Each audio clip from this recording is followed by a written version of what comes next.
Welcome to the Reddit Chronicles. Today we are reading from Best of Redditor Updates. Our first post is by Quantity No. I should have sacrificed myself for her, so I'm not entirely sure if this qualifies as an entitled parent or just someone who's mentally insane, but this just happened a few hours ago, so here goes. I, 29 less than, work for a small hardware store in my city.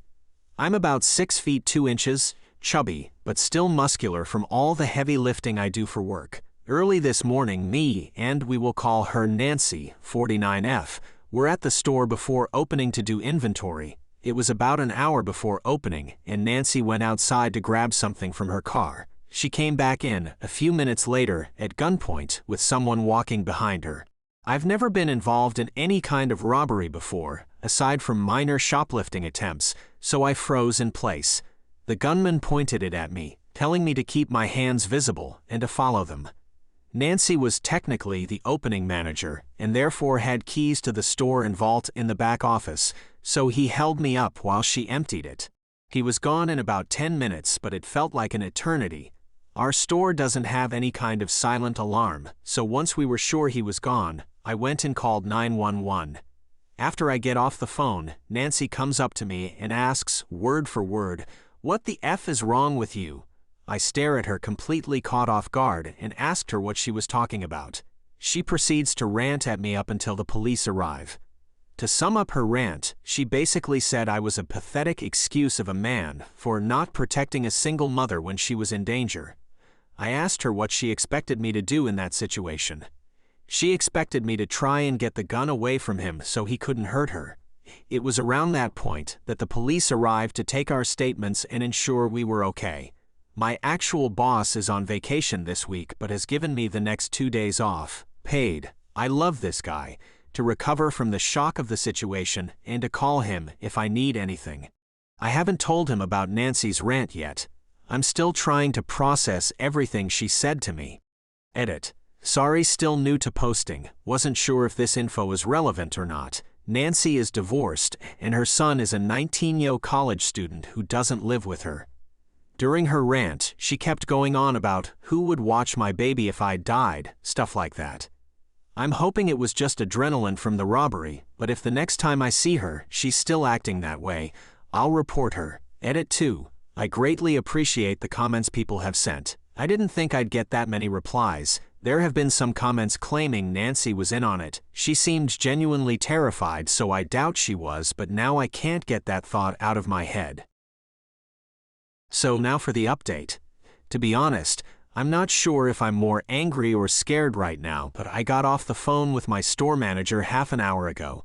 He was reviewing the security camera footage that was sent to him from his hotel room. I knew the store had cameras. What I didn't know is that we have cameras that face the parking lot.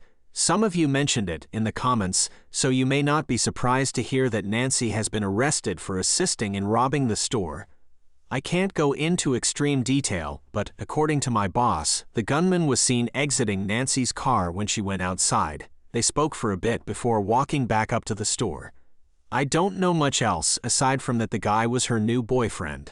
I am feeling so many different emotions right now. Confusion, anger, fear, etc. She traumatized someone 20 years younger than her for a few $1,000s. I don't know if she was chewing me out about the single mother thing because she'd hoped I would have done something to warrant getting shot over. All I know is that this woman, who originally did my hiring interview, is mentally insane. As I said, I think I'm going to look into therapy for this. It's just too much for me to process alone. My boss has offered me additional leave of absence if needed as well. So for now, I'm going to take some time off, and if I get any more info I can share, I'll further update you. Our next post is by Morrigan. Ex's girlfriend expects me to take her kids for a weekend. My ex is not actually my ex. We've been separated for 9 years now, but we've never actually signed papers for numerous reasons, financial being the biggest one. We've co-parented our son well for those years, and for the past 8 years, we've included my boyfriend in the process. We've been doing quite well at this, and the three of us have established a pretty good relationship. 2 years ago, however, my ex got a new girlfriend. her and I don't get along, mainly on her part, and no, I don't just say this because it's my side. I've always encouraged my son to respect her and try to get along with her, but he can't stand her or her 2 daughters. I don't mind her youngest, she's hyper and bounces off the wall, but she's 8, it's to be expected. The oldest one, 11, the same age as my son, however, is well, she's a B. She actively ridicules and belittles her little sister, my son, and my daughter, 6. She's rude to me, my ex-in-laws, and even my ex. This girl is absolutely out of control. Background out of the way, last weekend was my son's weekend at his father's. However, my ex and his girlfriend had been invited to an adult party. My ex and I were discussing it when he dropped my son off on Wednesday, and he mentioned that it might be easier if we switched weekends around, but he wasn't sure if he could find a babysitter for the 2 girls, so we had to wait and see. I was fine with that and told him to just keep me informed. Later that night, his girlfriend sent me a message saying that since I was taking my son for the weekend, I could just take the 2 girls and keep them for the weekend too. Before I could even respond to this, she added that she would send them over clothes and some money so we could get pizza. I told her that I wouldn't be taking her girls, that I wasn't taking my son for the weekend, that he lives with me, and his father and I were just switching weekends around. And I certainly wasn't taking her children for the weekend. She sent a message back saying that it was very rude of me to not take her girls since she took my son every other weekend. Before I could respond, again, she sent another message saying she'd send over $15 for pizza. I told her that she didn't take my son on the weekends, that my son spent the weekends with his father, and reiterated again that I wouldn't be taking her girls. She responded asking what I was doing that I couldn't take the girls. I told her we weren't doing anything, we were just going to have a nice, relaxing weekend. She asked why I would ruin her and my ex's weekend by not taking the girls. By this point, I was annoyed and told her that I didn't like her oldest daughter, and she was a brat, and she wasn't allowed in my home outside of emergency situations. She responded by saying that I was an awful person, a terrible mother, and I didn't deserve children, since I clearly didn't understand parents who just need a break. I ended up blocking her, but damn. Edit. Wow, firstly, thank you for all the awards. I was just griping about my ex's girlfriend, lol. Didn't expect all this. Secondly, while I've tried to respond to a lot of you as a few general points, I don't know where the girl's bio dad is. Ex's girlfriend is from the West Coast, we live on the East Coast, and I've never felt it my place to ask. She doesn't end up raising my son on the weekends. My ex knows our son isn't a fan, so they typically go fishing, camping, or hiking. My ex loves our son and spends as much time with him as possible. No, I did not call the 11-year-old a B to her face or to her mother's face. I told her mother she was a brat, yes. If that makes me a terrible person, well, so be it. I have screenshot the pictures of our convo, and I plan on talking to my ex when he picks our son up on Wednesday. I currently haven't heard from either of them, so I guess we'll see if she tries to drop them off tonight at 6 lol. Edit number 2. So I just got off the phone with my ex, who called to ask when I'd agreed to take the kids, since last he knew that wasn't happening. I sent him screenshots of the conversation, explained that I had never agreed to take either girl, and told him I was quite clear with her on that. He said he was sorry, and he'd handle it, and that I'd see him on Wednesday when he picks our son up. He picked our son up yesterday for a few hours and apologized again, and told girlfriend that she was not allowed to contact me unless it was an emergency situation, and she was never to ask me to babysit again. I told him I understood, it wasn't anything on him, and left it at that. Our next post is by Ancient Mesopotamia. Am I the jerk for telling my poor friend that he's actually the privileged one now? One of my very close friends, Nathan, 29M, and I, 28M, met during our first post-college job at a prestigious finance firm, and we immediately bonded over the long work hours, crappy middle management, and general soul-sucking nature of making PowerPoint slides and Excel sheets all day.